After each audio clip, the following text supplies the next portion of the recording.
some forces, some establishments trying to placate Wike to change from his stand. And we are here to tell ourselves the truth.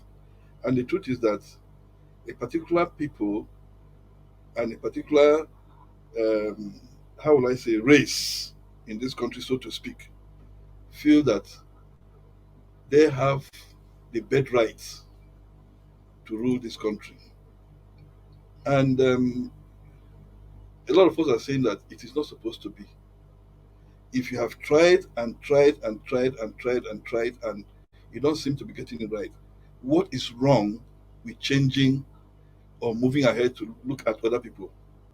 Whatever they are doing, whether it is APC, whether it is PDP, they fail to realize that the times are dynamic, things have changed.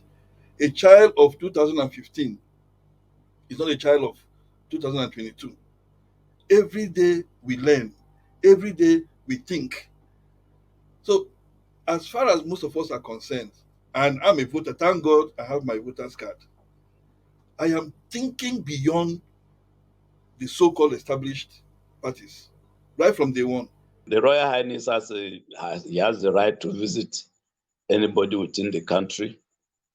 Whether the visit has to do with the political, situation in PDP, I don't want to believe that much, even though it is no rollout. But the reason why I don't want to believe is that this is a political, one-party issue.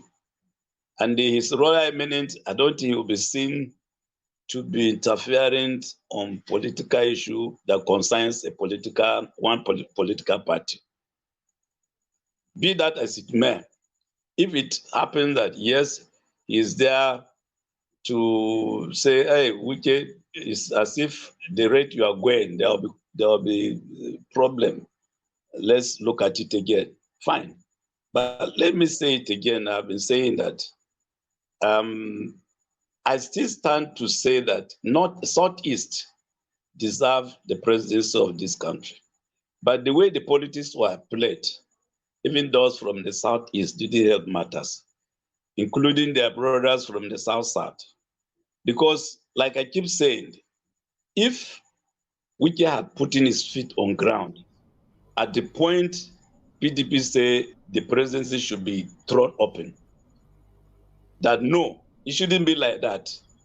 This thing should be zoned to the Southeast. And he threw all his weight behind Peter Obi. I bet you, even others who are now trying to get the ticket, or rather coming to get the ticket, it might not happen like that.